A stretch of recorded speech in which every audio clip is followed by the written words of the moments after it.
Hola amigos, bienvenidos nuevamente a esta manada ávida de aventuras. No pierdas la oportunidad de descubrir increíbles historias y suscríbete a nuestro canal, pulsa la campanita y arrópate con nuestra compañía que nos disponemos a escuchar un capítulo más de Hágase mi voluntad, historia de una resistencia.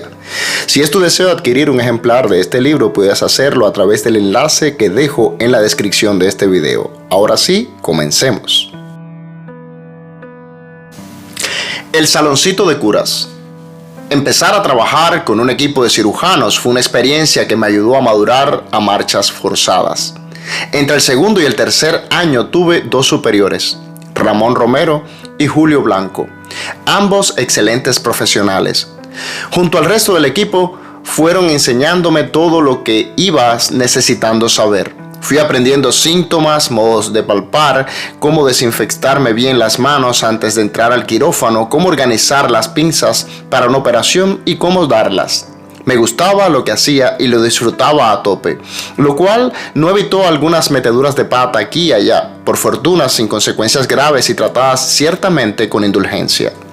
En el quirófano era, por razones obvias, un simple peón. Mi reino fue concretándose cada vez más en lo que llamábamos el saloncito de curas. Cada vez que llegaba un herido leve o un caso sencillo, lo llevaban al saloncito y me tocaba a mí examinarlo. Si eran heridas superficiales, las cosía. Si eran abscesos, los drenaba. Si era una herida de abdomen, tenía que anestesiar la zona y explorar. Si era superficial, solo había que coser por capas hasta la piel. Pero si la herida había penetrado el abdomen, entonces había que llevarlo al quirófano. Fue en uno de esos días cuando Julio Blanco, que había ido a enseñarme un tipo de sutura, me dio un consejo que le he agradecido siempre, aplicándolo a muchos momentos. Cuando hagas una operación, me dijo, recuerda que el que tiene que felicitarse o criticarse eres tú mismo, porque a veces todos te felicitan cuando tú sabes que lo que hiciste fue una mierda. Y otras veces todos te criticarán, pero tú sabrás que lo has hecho correcto. No todos fueron buenos momentos.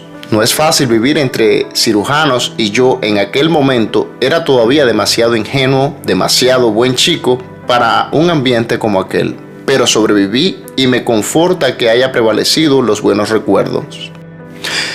Una de las anécdotas de aquellos tiempos ocurrió un sábado de guardia. Yo había estado muy temprano en el hospital y había sido un día muerto, sin prácticamente ninguna urgencia, y eso agotaba más que cuando se estaba en acción.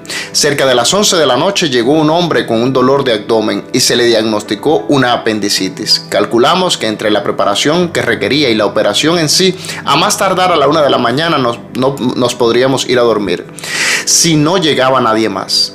Ley de Murphy. Para compensar la inactividad del día, pocos minutos después llegaron dos heridos por arma blanca que hubo que llevar al quirófano. Entramos al quirófano a las 11:30 de la noche y terminamos a las 6 de la mañana. Todo el tiempo de pie, sin parar. Al otro día, domingo por la mañana, me subí a un autobús para regresar a Florida, muerto de sueño. Cuando el autobús llegó, todos se bajaron mientras yo dormía. Me despertaron dos palmadas recias del conductor que, mientras me golpeaba en el hombro, decía con voz áspera, arriba, que se pasan la noche de borrachera por ahí y luego vienen a dormir aquí en la guagua. Yo lo miré y humildemente me bajé del autobús. Estaba demasiado cansado para responder. Poco a poco, mientras pasaba el tiempo y mis prácticas iban siendo más habituales y menos novedosas, otras reflexiones fueron ocupando espacio. Empecé a fijarme en el tipo de gente que pasaba por el saloncito. Como yo compartía las guardias solo durante las noches, aparte de algún paciente leve ocasional, lo frecuente era ver gente joven, más o menos ebria, con heridas recibidas en discusiones y peleas. Recuerdo un hombre que llegó totalmente borracho, al que le habían llevado todo el pectoral derecho de una cuchillada y le habían desviado el tabique nasal de un puñetazo. Lo recuerdo entre otras cosas porque, mientras el otorrino intentaba controlar la hemorragia nasal colocada detrás de su cabeza, yo estaba delante, ligando los vasos del pectoral para poder empezar a suturarle la piel. La sangre de la nariz se le había empezado a acumular en la garganta hasta que tosió con fuerza sobre mí. Fue uno de esos momentos en los que el amor médico se convierte en deseos de estrangulación. Y sin embargo, en su semi-inconsciencia me miraba y me reía con esa sonrisa tonta de los borrachos. Grande y corpulento, pero invalidado por el alcohol y ajeno a todo. Se mantuvo en la camilla hasta que terminamos de repararlo y lo mandamos a la sala de observación, más que nada para que acabara de pasar la borrachera. Yo me había quedado en camiseta mientras una enfermera trataba de quitarle la sangre a mi ex bata blanca frotándola con agua oxigenada, mientras esperaba en algún momento una idea que me pasó por la mente. Mañana se irá y sanará pronto, pero su vida seguirá siendo la misma. En los días siguientes, cada vez que atendía a algún paciente joven, me volvía la misma idea. Yo sabía lo que tenía que hacer y, modestia aparte, lo hacía bien. Sabía cómo desinfectar, cómo pegar los bordes de las heridas, cómo suturarlas para que no se reabrieran y para que dejaran la menor marca posible. Desde el comienzo de la carrera, nuestros profesores habían insistido en la necesidad de ser buenos profesionales y yo seguía esa escuela, pero no podía evitar la sensación de que me quedaba corto, incompleto, a medias. ¿Quién los ayudaba luego a mirar la vida de otro modo? ¿Quién les mostraba el horizonte? ¿Quién les enseñaba un camino distinto, un sentido nuevo? A veces llegaban antiguos pacientes con heridas recientes, la misma situación, el mismo olor a alcohol y a sudor de pelea. Yo me sentía inútil y sabía que siempre lo sería estando allí, y mucho más cuando llegara mi turno de empuñar un bisturí. Pero para mí simplemente no era suficiente. Alguna vez me había cuestionado incluso si el proyecto de Dios sobre mí no era una consagración laical dentro de la medicina, una entrega total a la profesión médica que me convertiría en una especie de médico sin fronteras, de espacio ni tiempo. Pero esa idea la deseché muy pronto. No sabía lo que quería Dios de mí, pero me quedaba claro que el hecho de hablar de Jesucristo tenía que estar presente.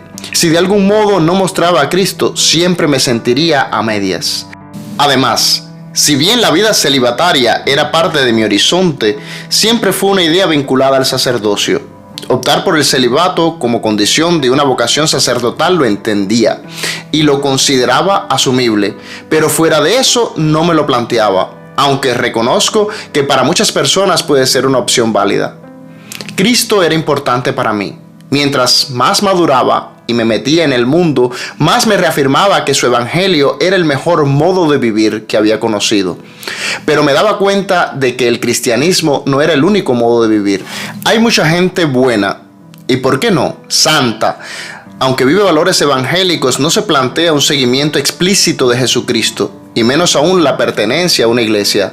Sin embargo, yo me sentía dichoso de haber conocido el evangelio y le agradecía infinitamente a Dios haber crecido en un ambiente cristiano, porque sabía que me iluminaba la vida, que me daba respuestas y sobre todo me llenaba de sentido cada decisión, cada paso.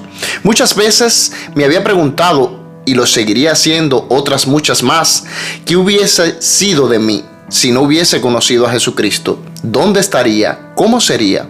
Por otra parte, era consciente de que muchas personas no se abren al evangelio porque no lo conocen, lo han conocido mal o porque han tenido una experiencia de iglesia desastrosa. Por ejemplo, cuando mi profesora de marxismo de ciencias médicas hablaba de la religión, me decía que ella no entendía cómo yo podía creer en Dios. Sin embargo, ella describía un Dios que a mí no me resultaba familiar, que no coincidía con mi experiencia. La entendí años más tarde, cuando ya en el seminario nos explicaron a Hegel y su idea de Dios, que era la misma que tenía mi profesora de marxismo, un Dios abstracto, lejano e impersonal, en lo que yo no hubiera creído nunca. Seguí trabajando en el saloncito de curas y seguí sintiéndome incompleto con las mismas preguntas que se repetían más tarde, en el tercer año. Cuando empezamos a hacer prácticas en la sala del hospital, llegué a dominar los pasos para compensar una diabetes, una hipertensión o un ataque de asma. ¿Qué análisis indicar en cada caso o qué cuidado tener ante una crisis de angina de pecho? Veía a los pacientes entrar y salir del hospital, llegar en camilla e irse caminando, recuperados, el cuerpo listo para el día a día. Sin embargo, no podía dejar de preguntarme cómo quedaban por dentro. Si las desilusiones y desesperanzas de las que me hablaban en las horas de insomnio de mis guardias tenía también el alta médica. Me preguntaba si al pararse en la puerta del hospital sabían a dónde dirigir sus pasos. y su corazón, o si, por el contrario, su cuerpo sanado regresaba resignado al sinsentido y a la nada.